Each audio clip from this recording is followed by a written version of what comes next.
Halo 6 needs a lot of things to be successful, to bring older Halo fans back into the fold, and to entice new players to check it out. If it follows in the footsteps of Halo 5, I think you'll probably have the best version at launch. Game might do alright, but I'm not confident in the direction long term. I miss the days where you would go into Halo and you go into the matchmaking menu and you would see the player count being in the hundreds of thousands. I want to see that again. Halo Infinite is a make or break moment for them, for the series, and for Microsoft.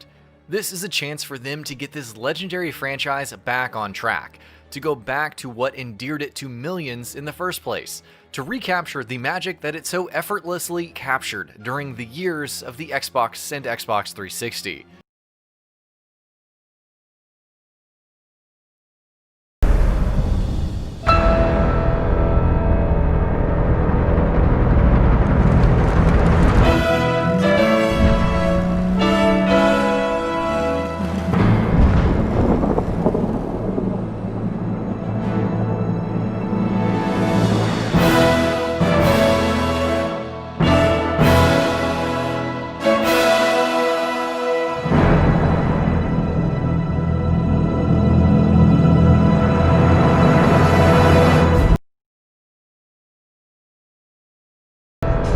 They brought it back, dude! They brought back the music! Oh!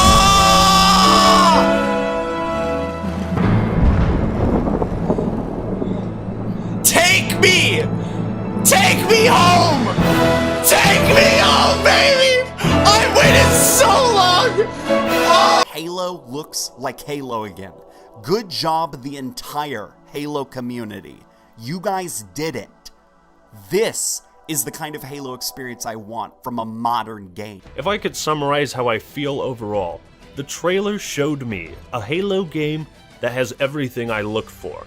It shows me that as a possibility. I saw no issues here, and obviously we didn't get any gameplay aspects, but it just showed that they're going back to that original Halo feel, and I really liked what I saw. Very recently, a major face at 343 Industries has announced his leaving the company. Kazuma said on Twitter on July 13th, "After an amazing 7-year ride, today is my last day at 343 Industries as an in-house composer. I'm becoming a freelancer and starting a new chapter of my adventure. Huge thank you to Halo and the community for letting me do what I love. I wouldn't be what I am without you." In my last video, I discussed some of the concerns that Halo fans have expressed in light of the discovery that Halo Infinite may end up being a live service with an emphasis on in-game purchases. The discovery was made when people noticed a job listing on Microsoft's official website for an online experience design director for 343 Industries, the studio that's currently behind Halo and developing the next entry, Infinite. It states that one of the day-to-day responsibilities for an online design director would involve overseeing the implementation of microtransactions and Microsoft's planned business model, suggesting that the game will probably feature in-game purchases. More egregiously put was how one of the responsibilities that come with the position is to design and deliver a AAA player investment experience that focuses on fans' desire to express their passion for the franchise through microtransactions purchases. Microtransactions now is a very dirty word, so if you're going to be putting in a AAA title like Halo, an exclusive title, that there is microtransactions going to be in there, you've got to be damn clear what exactly they're going to be. Chris Lee, head of the studio of 343, quickly went to Twitter and said the following: "We're still working through final plans and we will share more when we're ready, but I can definitely say that Halo Infinite will not include real money loot boxes." Interesting language, everybody. We know that microtransactions and loot boxes are very different things. In actuality, this doesn't really give us anything. I cannot say for sure whether Halo Infinite will be a step in the right direction or in the wrong direction. All I know is that nothing about what the job listing conveys currently gives off good vibes, and Chris Lee's assurance only indicates that the game won't have the worst form of microtransactions, but something not being the worst doesn't make it not bad. Get ready.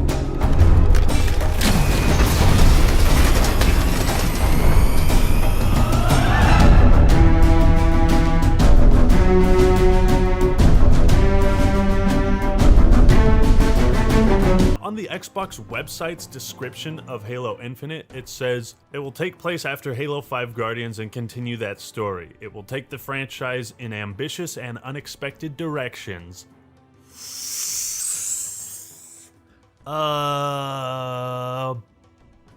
Last time we heard something along those lines, we got this.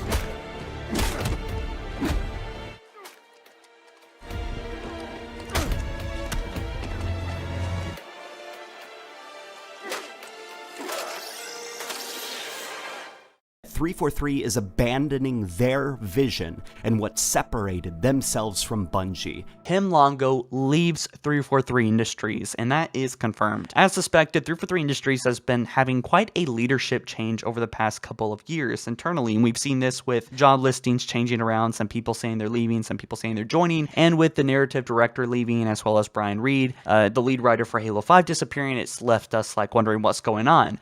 Creative director leaving Halo Infinite a year and some change before it even comes out.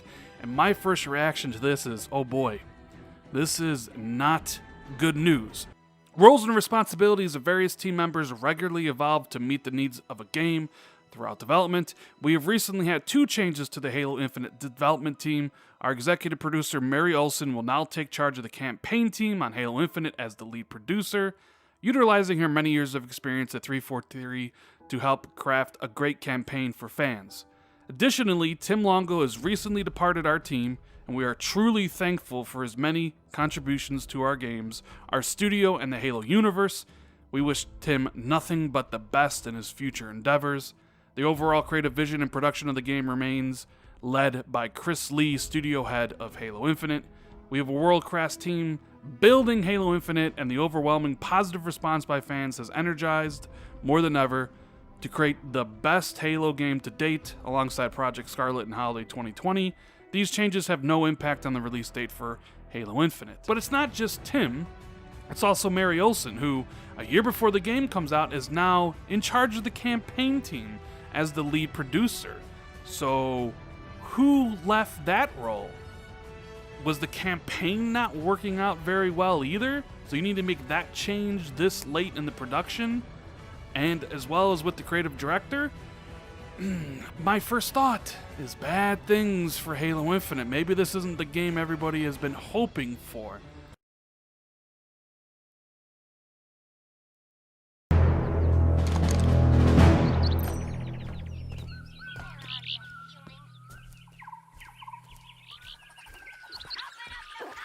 Our first slice of combat, and this is when I got a little worried.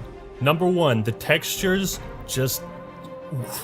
something about the textures just took me out of the experience because I was so hyped and thrilled, yet I was like disappointed because I expected it to just be this mind-blowing spectacle.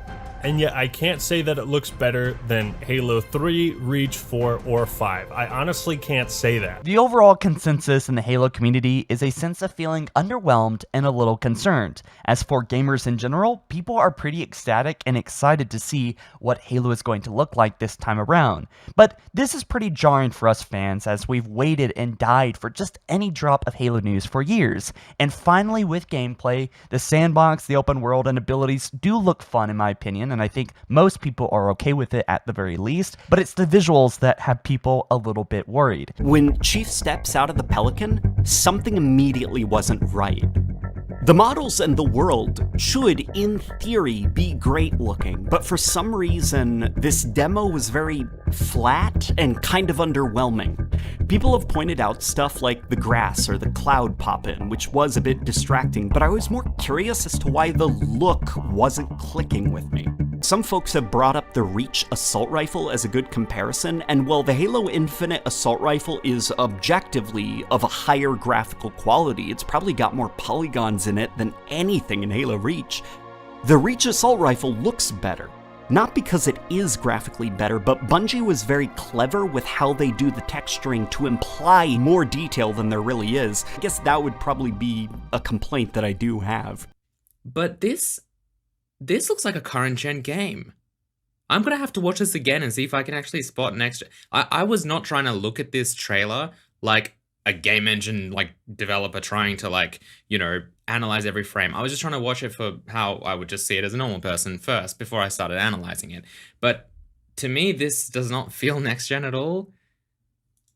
Halo Infinite is confirmed to be delayed, guys, but for how long? And is this the right call? And what does this mean for the game and the community? So 343's Chris Lee late Tuesday said this on all of their social medias. Today, I want to share an important Halo Infinite development update with the community. We have made the difficult decision to shift our release to 2021 to ensure that the team has adequate time to deliver a Halo game experience that meets our vision. The decision to shift our release is the result of multiple factors that have contributed to development challenges, including the ongoing related impacts affecting all of us this year. I want to acknowledge the hard work from our team at 343 Industries, who have remained committed to making a great game and finding solutions to development challenges. However, it is not sustainable for the well-being of our team or the overall success of the game to ship in this holiday. We know that this will be disappointing to many of you, and we all share in that sentiment. The passion and support the community has shown over the years has been incredible and inspiring. We wanted nothing more than to play our game with the community this holiday. The extra time will let us finish the critical work necessary to deliver the most ambitious Halo game ever at the quality we know our fans expect. Thank you for your support and understanding. Now, in the short term, this will no doubt affect Xbox Series X sales, given that the console no longer is launching with that console seller title. My concern was that this was the system seller launch title for the Xbox Series X. So at the end of the day, what games do we have on launch for the Xbox? Let's take a look.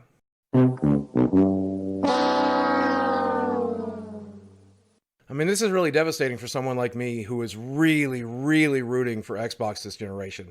I feel like their launch window, just like last time, is going to really be overshadowed by people choosing to play on PlayStation 5 and people choosing to get, a PC. A few days ago, the new armor coating system for Halo Infinite was announced. There was a lot of controversy about that. Controversy which today has been turned up to 11. Today, Twitter user Sean W. Cyborg posted an image of a redemption code for Monarch armor, one of the new coatings, which states this code will unlock your Halo Infinite in-game content. The code will unlock one Monarch armor coating valued at $5. My friend and fellow YouTuber Hidden Xperia has also been collecting a lot of this information on his Twitter account, which I'll link below, and he highlighted something discovered by user Resno, which seems to confirm that the armor has a retail value of $5 and various player emblems have retail values of $2. Alright, so put simply, in my mind, this is pretty bad.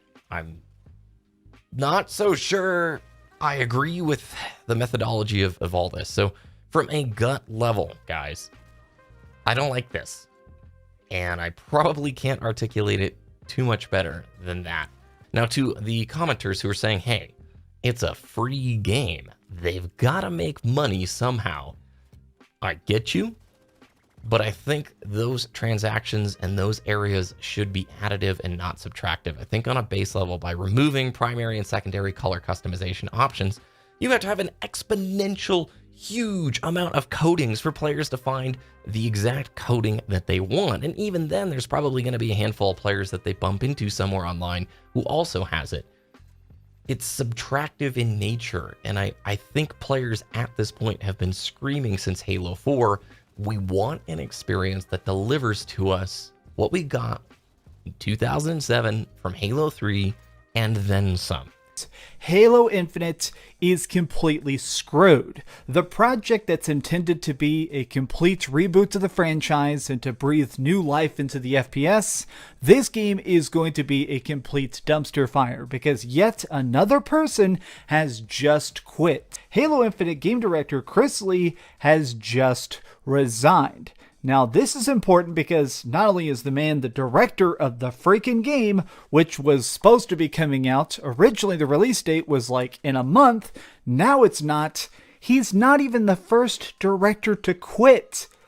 This is such a baffling circumstance. And what is going on with Halo Infinite right now? Even if you're the most hardcore Halo fan who is very optimistic about Halo Infinite, you have to start to be worried when you hear the news that's come out over the past few days. You had the color customization changes that fans were furious about, and then only days later you find out that those changes are going to be monetized. And now the news we got today about another project lead leaving the Halo Infinite project. Halo Infinite director leaves project after delay. Joe Staten leads single player development. Now, Joe Staten, he came on a couple months ago when someone else stepped away, when they had to bring in another person, a former Bungie guy in Joe Staten, which was met with a lot of positivity from fans. But this has to be worrisome that yet another project lead is leaving the Halo Infinite project.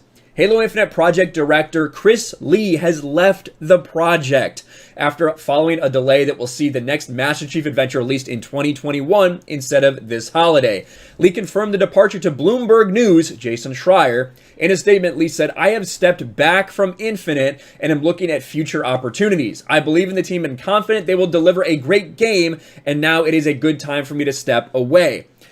At this point, I think Halo fans are far more worried about what's going to happen, because I don't think they have any faith in Halo Infinite in a lot of ways.